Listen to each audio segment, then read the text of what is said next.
Hey, what's up everyone? So Marxism. I've talked about Marxism a lot on this channel, but so far it's been almost entirely about adapted versions of Marxism. So to bring things full circle, I'm going to spend a video dedicated almost entirely to classical Marxism, as developed by Karl Marx and his collaborator Friedrich Engels. So most of this video is going to be about their theory and their work. At the very end, I'll circle back out and say some things about adapted versions of Marxism and the term Marxism generally speaking. Hope you're ready, because it's going to be a ride. Okay, so this is generally considered Marx's first major piece of writing, the Economic and Philosophical Manuscripts of 1844, which Karl Marx wrote in his mid-20s. And I think a good spot to start with his theory is to look at the first thing he says. We have begun from the presuppositions of political economy. We have accepted its terminology and its laws. And then he lists a bunch of terms. And look at the first term that he lists, private property. If we're going to do a decent job of talking about classical Marxism, we need to talk about what he means by property here, because he's not using it in the sense that we normally think about it. And it's crucial to his work. I mean, look, he referenced it 5 more times just on this page. By property, Marx didn't mean just a plot of land. He was using the term in a broader sense, in the sense that John Locke talked about it all the way back in the 1600s in 2 treatises of government. Specifically in the second treatise, Locke talks about how when we put our work into something, and he specifically gave the example of putting our work into something natural, we transform it, and in that transformation, we're putting an essence of ourselves into that thing. So say, for example, if you break a branch off of a tree, and then you sharpen that branch into a spear, you're transforming that branch through your work, and in doing it, you're putting an essence of yourself into it, like in the form of craftsmanship. This is Locke talking about that process, but giving the example of acorns and apples. So just the process of gathering acorns and apples here counts as transformative labor. That labor put a distinction between them and common. That added something to them more than nature. So property here means the products of our labor, or you could say the fruits of our labor. And John Locke was arguing that we naturally feel a sense of ownership over that property because we've put work into it and there's an essence of ourselves in it. So he was saying that it would be wrong for a government to come claim that property, and instead the government should do the opposite. The government should protect the rights of its citizens to own private property. So when people talk about John Locke's life, liberty, and property, that's the property that they're talking about. In Locke's words, every man has a property in his own person. This nobody has any right to but himself. The labor of his body and the work of his hands, we may say, are properly his. Whatsoever then he removes out of the state that nature hath provided, and left it in, he hath mixed his labor with, and joined to it something that is his own, and thereby makes it his property. But that was in the late 1600s. Marx was thinking about these things in the mid-1800s in industrialized Western Europe. Liberalism, representative democracy, and private property ownership were spreading, which meant that capitalism was spreading. And it also meant that monarchy and feudalism were clearly on the way out. So this was a time period that was dominated by classical liberalism, which meant that the governments at the time were especially non-interventionist, at least compared to modern standards. So there wasn't much in the way of, say, workplace regulations. And liberals were looking around and they were feeling pretty good about the society that they created. They thought that they had brought on this new era of freedom and prosperity. But Marx was looking around and he was deeply critical. And the nature of his critique was both philosophical and economic. For starters, this industrial capitalist society that Marx was looking at featured the division of labor, which meant that we were moving away from an artisanal approach to work, where one person would work on one thing. And instead, we were moving towards an assembly line approach to work, where many people would work on one thing. The philosophical side of Marx believed that the division of labor was causing a loss of meaning in the lives of industrial workers, because they didn't have agency over their work lives. So if you go back to the artisanal style of work, say like being a blacksmith, you'd probably be able to dictate your own work life. You could dictate maybe when you show up to work, or maybe you'd have creative control over whatever process you're using to make whatever you're trying to make. And you would also probably have ownership over the products that you're creating. So at the end of the day, you'd get to keep whatever inventory you made, either for yourself or to sell it. But industrial workers have their labor directed by management telling them when to show up and what to do while they're at work, and basically making them into machines. And they also don't get to keep the products of their labor. These industrial workers are working on a part of a product. So they are creating property through their work, but they're not actually getting to keep any of it. So they're not gaining ownership over the products of their labor. So Marx called this type of work alienated labor. Here's Marx describing the alienation of labor. He's not exactly someone that's known for brevity, but I think it's worth reading this passage in its entirety. What constitutes the alienation of labor? First, that the work is external to the worker, that it is not part of his nature, and that consequently, he does not fulfill himself in his work, but denies himself, has a feeling of misery rather than well-being, does not develop freely his mental and physical energies, but is physically exhausted and mentally debased. The worker, therefore, feels himself at home only during his leisure time, whereas at work, he feels homeless. His work is not voluntary, but imposed, forced labor. It is not the satisfaction of a need, but only a means for satisfying other needs. Its alien character is clearly shown by the fact that as soon as there is no physical or other compulsion, it is avoided like the plague. External labor, labor in which man alienates himself, is a labor of self-sacrifice, of mortification. Finally, the external character of work for the worker is shown by the fact that it is not his own work, but work for someone else, that in work he does not belong to himself, but to another person. So then who's ultimately directing all this? And who's keeping the products of their labor? The business owners, or in Marx's terminology, the bourgeoisie. So Marx thought that the relationship between the people who were accumulating property, the bourgeoisie, and the people who were not accumulating property, the industrial workers, or in his terminology, the proletariat, was inherently exploitative and antagonistic, to the point where he thought it was sapping meaning from the lives of the proletariat.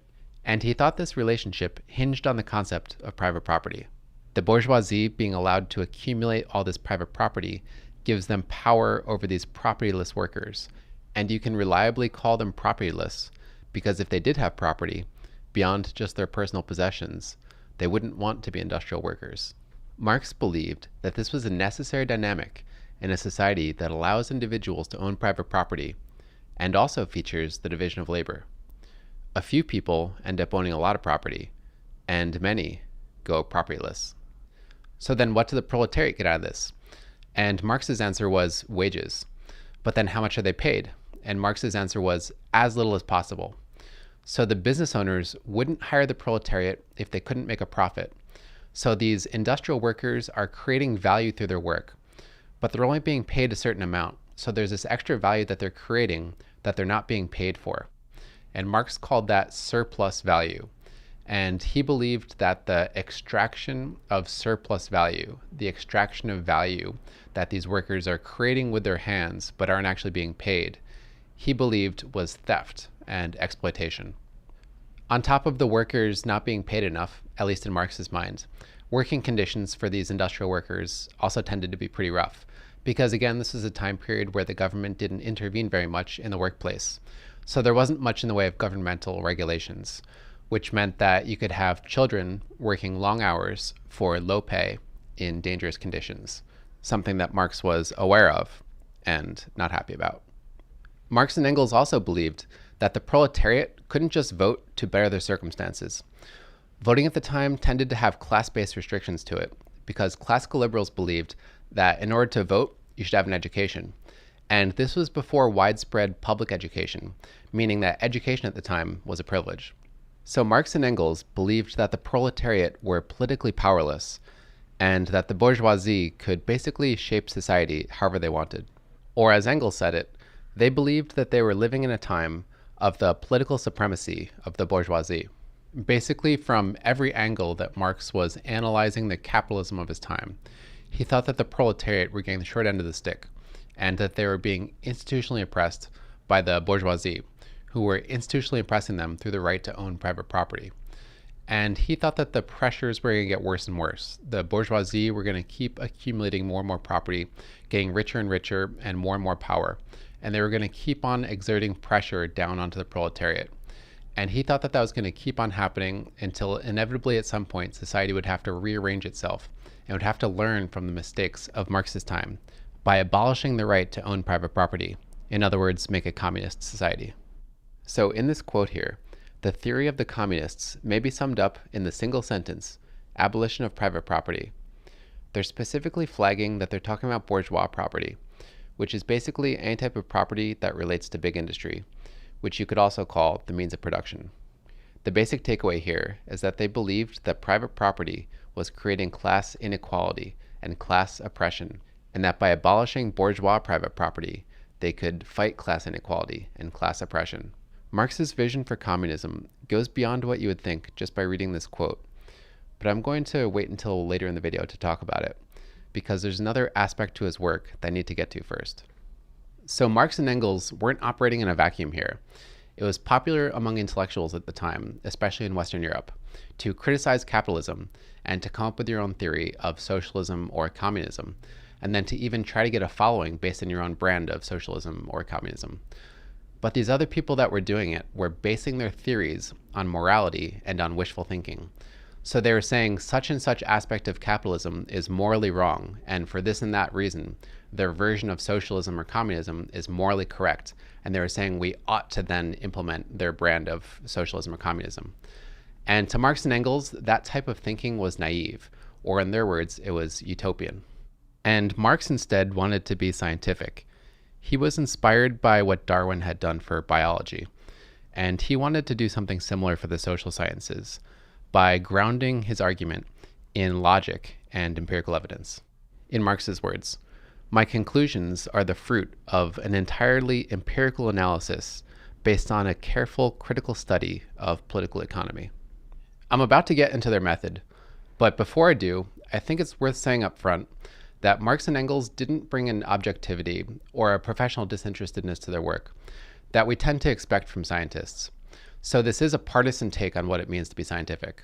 As Engels said at Marx's funeral, who, by the way, was somebody that knew Marx as a political and academic thinker probably better than anyone else, for Marx was, before all else, a revolutionist. His real mission in life was to contribute, in one way or another, to the overthrow of capitalist society and of the state institutions which it brought into being, to contribute to the liberation of the modern proletariat. So at the end of the day, they were both political activists. That doesn't mean that their theory is necessarily wrong, but I think it's something that's worth keeping in mind as we go through this next section. Okay, getting to it. So their method combined two concepts. One concept was historicism, which is the belief that you need to explain social phenomena historically, and you need to view history itself not in terms of the actions of scattered individuals, but instead in terms of interconnectedness and in terms of evolution. The second concept was materialism, which here basically means the belief that people are the products of their environment. One aspect of Marx's materialism is that the material world, literally the world of physical stuff, shapes us to the extent that we need to provide for ourselves. So within that, Marx was specifically interested in tools and machinery. So he thought that certain tools and certain machinery, like for example the windmill, would make us economically organized in a way that would resemble feudalism. And then once we have, say, the steam mill, that requires a lot of money to start up, and it requires a division of labor to run. So once we invent the steam mill, then industrial capitalism is bound to follow. So basically, if we need to organize in a certain way, that makes us a capitalist society, because the conditions around us dictate that capitalism makes the most sense, then we'll do it. So that takes priority, and then the rest of society follows from that. So in Marx's terminology, the economic way that we organize is the basis of society, which some people call the base. And then the rest of society, like our politics and our culture, grows as a product out of that, which in Marx's terminology is called the superstructure. But Marx didn't think that human society was completely shaped by physical stuff. So there is room in his model for human behavior and for human ideas to shape society. But again, he conceived of this influence as environmental. And more specifically, he thought that people influenced society through conflict. So he thought that we should study the ways that people are coming into conflict with each other. And through that study, we can learn how they're influencing society. Since Marx believed that economic structures form the basis of society, He thought that we should study class conflict, and that class conflict was the predominant influence on society. But Marx thought that these conflicts were never fair. He thought that one side always had an institutional advantage over the other. As Marx put it, the ideas of the ruling class are, in every epoch, the ruling ideas, which he said was because the ruling class has control over the means of material production, which also gives it control over the means of mental production. And he continued to say that the class that does not have control over the means of mental production are subject to those ruling ideas. This is using a method called dialectics, which means trying to understand something by identifying what you think it's in conflict with, and then simplifying that conflict down to a binary. So it's one side versus another side. And then from there, you study how these sides conflict and how they resolve. So according to this logic, you can't understand the bourgeoisie by only studying the bourgeoisie. In order to understand the bourgeoisie, you have to name who they're in conflict with, which Marx said was the proletariat. So according to dialectics, you should understand the bourgeoisie based on their conflict with the proletariat, and vice versa. You understand the proletariat based on their conflict with the bourgeoisie. There's also an element of resolution in dialectics, which means studying what comes out of this conflict, which led Marx to predict what he thought would come out of the conflict between the bourgeoisie and the proletariat. Okay, I think it's time to tie all this together. By combining materialism, which again means that people are products of their environment, with historicism, which means to understand things in terms of their history and to see history in terms of evolution, Marx created the method historical materialism. Basically, historical materialism tries to explain where society came from, why it is the way it is, and where it's heading. And it does the whole thing through the lens of materialism, dialectics, economics, and class conflict. And it constructs the whole thing using logic and verifiable facts. So Marx can say, if you have a problem with it, show me where I'm wrong. Now, with that in mind, here's a sketch of Marx and Engels' major claims that they produced using historical materialism. Picture this arrow as the arrow of human history. History is always moving forward in time. Along this timeline, there are periods of history. Each period of history has its own economic structures and its own class conflicts. As each period finishes developing, it essentially gives birth to the next period, leaving a distinctive thumbprint on it from the period before. The period before Marx and Engels' time featured feudalism and monarchy. That period essentially gave birth to the industrial capitalist period that Marx and Engels were living in. The predominant class conflict of their industrial capitalist period was between the bourgeoisie and the proletariat. The bourgeoisie have an institutional advantage in that period, giving them a monopoly on power. The accumulation of private property is what gives the bourgeoisie its power.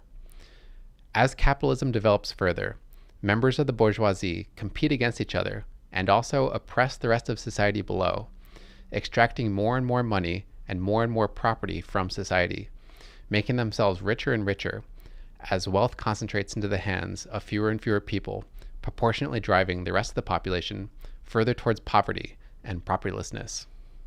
As this goes on, the middle class disappears, and the majority of the population becomes the proletariat.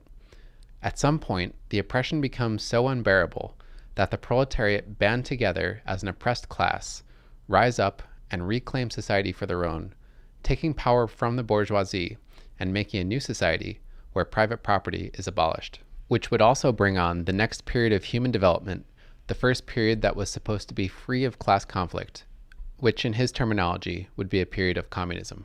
Here's a famous passage from Capital where Marx makes his claim about the self-destruction of capitalism. Along with the constantly diminishing number of the magnates of capital, which means wealth concentrated in the hands into fewer and fewer bourgeoisie, who usurp and monopolize all advantages of this process of transformation, grows the mass of misery, oppression, slavery, degradation, exploitation.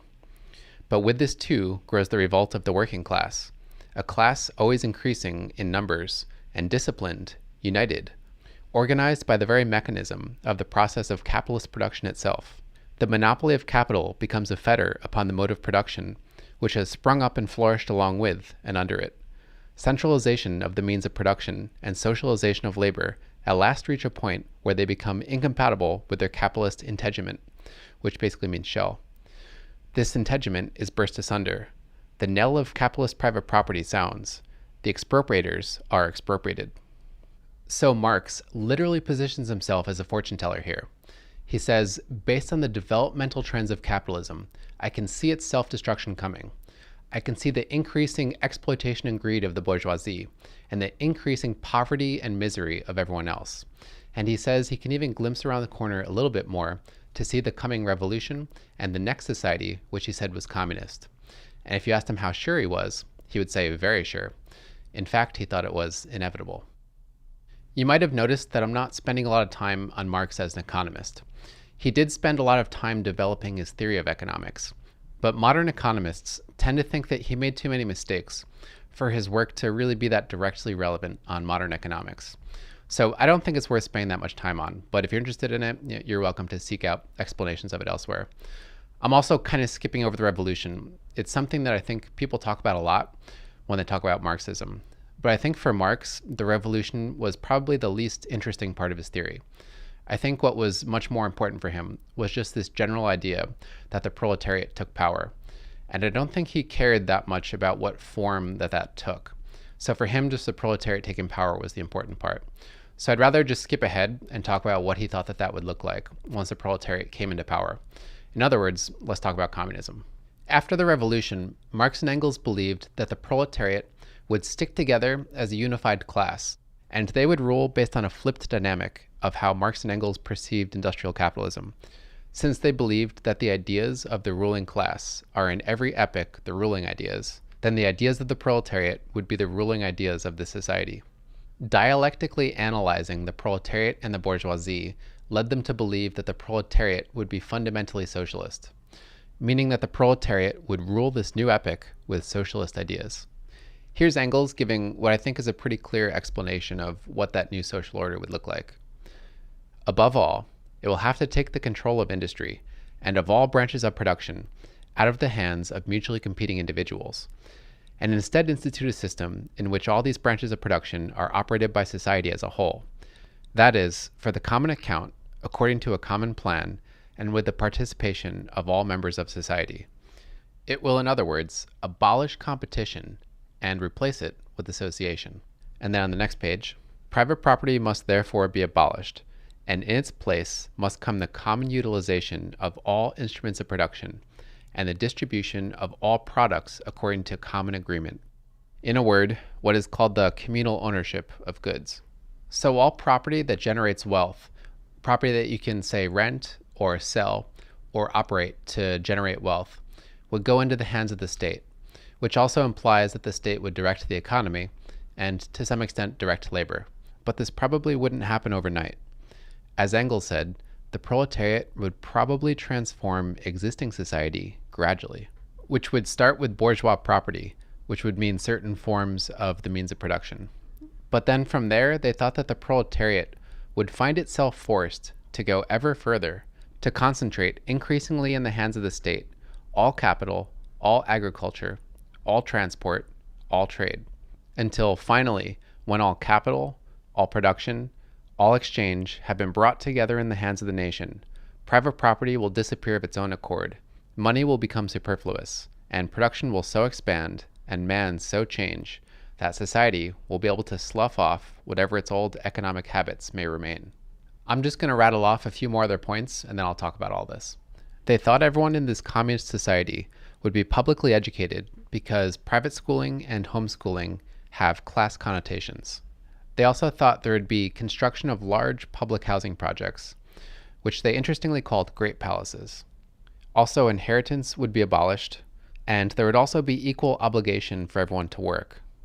And as Marx described it, the government would increasingly intervene with our income or whatever products we make from our work. In his Critique of the Gotha program, Marx describes how this communist society would come in two stages. Since it had been birthed out of the capitalist period before it, capitalism would still have a thumbprint on the society, at least in the beginning, meaning that it has some growing pains to go through. So society, he thought, would still be tainted with the capitalist limitation. The problem is that people would be compensated for their work in proportion to how much they're working. That's a problem because some people naturally produce more than others. We don't all have equal ability to work.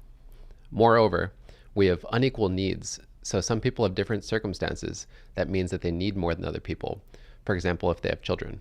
So even if we all had equal obligation to work, and if we all had equal pay for our work, there would still be class inequality in the society. As Marx says, the one receives actually more than the other, the one is richer than the other, etc. So to him, this class inequality is an unavoidable shortcoming in the first phase of communist society. In the higher phase of communist society, as he says, that shortcoming would be resolved. He pictured this phase being a phase of extreme prosperity and extreme abundance. And he says, only then may the limited horizon of capitalist right be left behind entirely, and society inscribe on its banners, from everyone according to his faculties, to everyone according to his needs. There's some debate about what exactly that means, but I think it's clear enough. Everyone works as much as they're able to, contributing in the best ways that they're able to, but no one privately owns the products of what they create, whether it's food or inventory or whatever. So whatever people produce in this society belongs to the public, and then from there you can take whatever you need, regardless of how much you worked, and also presuming you don't take in a way that creates class inequality. So what Marx and Engels are advocating for here is a society that's engineered in a particular way to eliminate class inequality. And yes, they are advocating for it. Some people think that Marx and Engels were just sort of dispassionately predicting this stuff. But that's not right. They were activists and they were advocating for this stuff. They were morally disgusted by capitalism and they wanted this communist society.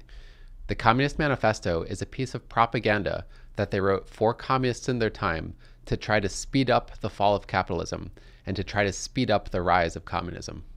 And the society that they advocated for was designed in a particular way to constrain freedom in any way that they believed was creating class oppression. Marx and Engels believed that any society that featured class conflict, meaning any society with class inequality, necessarily featured class oppression. And therefore, in order to get rid of class oppression, a new society would have to be made that's engineered in a way to have no class inequality. Even if we force everyone to work equal amounts and we force everyone to be paid equal amounts, we'll still have inequality. Some people are able to work more than others, and some people naturally have circumstances that are different than others. So the only way to create a society with class equality is to create a network of constraints that make it happen. Some of these constraints are banning inheritance and private schooling and homeschooling, and of course banning the right to own private property. But there's another constraint that might be the most important one of all, and that constraint is on political freedom. The society I just described is a totalitarian society. The society I just described is shaped through and through by communism and socialism. It's not a society shaped by a plurality of influences. So if you're not a communist or a socialist, your opinion is not welcome in shaping this society. They did not describe a society with a multi-party democracy, where if you're not a communist or a socialist, you'd have a political party that you could affiliate with. What they described was a society based in the rule of the proletariat, and they described the proletariat as socialists and communists. You can find quotes from Marx and Engels that support democracy, and some people use that to say that Marxism is necessarily democratic, but that's not the obvious conclusion from reading their writing or studying their work. When they were urging the proletariat to overthrow the bourgeoisie and take power, they were urging at their time a minority of people. They didn't tell the communists, the socialists, or the proletariat at the time to wait until they had a majority before they took power. Engels even said in a letter, "It cannot be expected that, at the moment of crisis, we shall already have the majority of the electorate, and therefore of the nation behind us." That was not in the context of it being a deal breaker.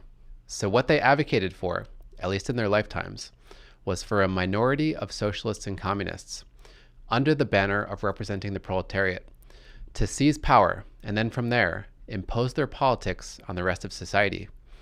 If you had a problem with it, you wouldn't have an outlet to do anything about it. All media would be owned by the state. Everyone would be publicly educated by the state. There wouldn't be an opposition political party that can pull society away from socialism and communism.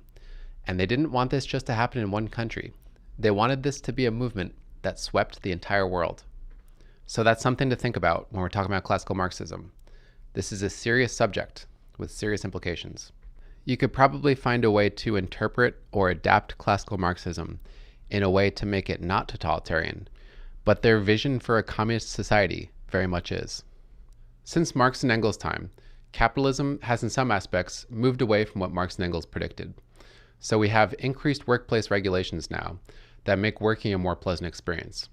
And we also didn't experience the increased poverty for the middle class and for the working class that they predicted. And instead, we've experienced a long period of prosperity, especially for the working class, making absolute poverty something that's becoming a thing of the past.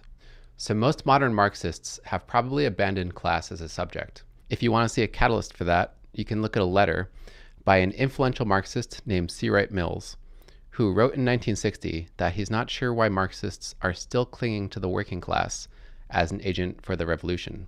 And instead, he suggested that Marxists focus on the cultural apparatus and on intellectuals to build the revolution, which was a message that was picked up by American college students in the 1960s called the New Left, who felt that C. Wright Mills was speaking to them directly, which was a movement that went on to adapt Marx in all kinds of different directions, including identity politics.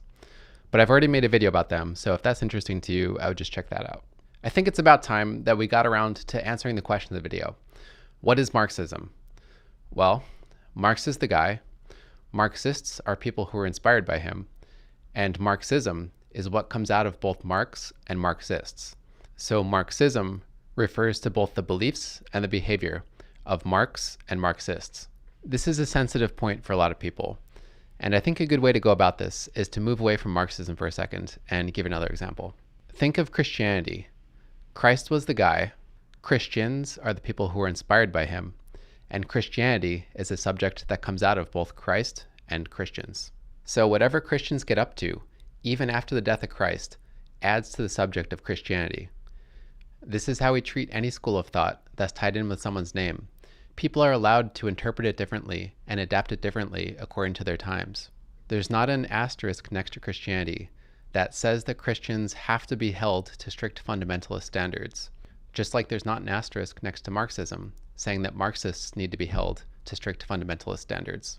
So both Marxists and Christians don't literally have to be in 100% alignment with what Marx or Christ advocated. They're allowed to adapt it to their times. And this is specifically not giving them special treatment. This is how we treat any school of thought. If you want to see another example of that that's not religious, look at Hegel. Hegel's the guy, Hegelians are inspired by Hegel, and Hegelianism is the subject that comes out of both Hegel and Hegelians. Marx was a Hegelian. Marx adapted Hegel and still counts as a Hegelian. You can include Marxism in the history of Hegelianism, even though they adapted it. This is how we treat any school of thought, even if it's named after a person. You're allowed to adapt it and it still counts, as long as what you're doing is in some way coherent. If you want to add modifiers onto what you're saying, you can. So if, for example, you want to specifically say that you're referring to Marxism-Leninism, you'd be correct and you'd even be adding precision to what you're saying. And if every single time you want to refer to Marxism-Leninism, you add that modifier and you say Marxism-Leninism, you'd be correct every single time. But if someone also referred to Marxism-Leninism as just Marxism, they would also be correct, they're just being more general. So when I'm defining Marxism, I tend to say the things that I think generally holds Marxists together, which is this dialectical reading of society, where they see two groups in conflict and it's down to a binary of oppressed and oppressors. And the nature of the oppression is systemic, and the only way to overcome it is to get power and to change the status quo. So that's how I define it, but you can define it however you want. The important part is that we're referring to the same thing. We're referring to Marxism as the subject of both Marx and Marxists. And on that note, this feels like a good spot to wrap things up. So I hope this was helpful, bringing some clarity to the subject of Marxism for you. So thanks for listening, thanks for watching, and I'll catch you next time.